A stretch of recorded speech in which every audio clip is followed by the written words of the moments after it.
and it's very hard to take on that poor judgment in front of a jury. Charles, I'm going to come over to you, and we are up against the break, but I got to double back on something you said, and I know you're not a psychologist or a psychiatrist, but I think investigation requires a little bit of that.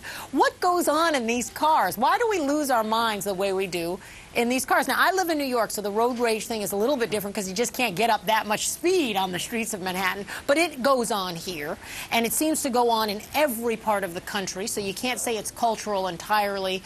What is it about getting behind that wheel?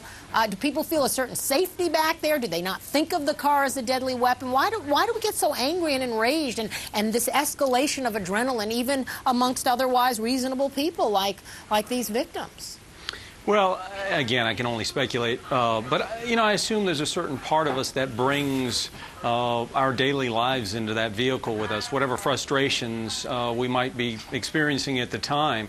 My understanding is that Ellington had, just prior to getting in his vehicle, he'd had some type of verbal argument with his fiancée, and so he was already having a bad day. And so he gets in this vehicle. Apparently, these two young ladies are driving a little too slow for his liking, and out of frustration, he passes them and then stops in front of them and challenges them.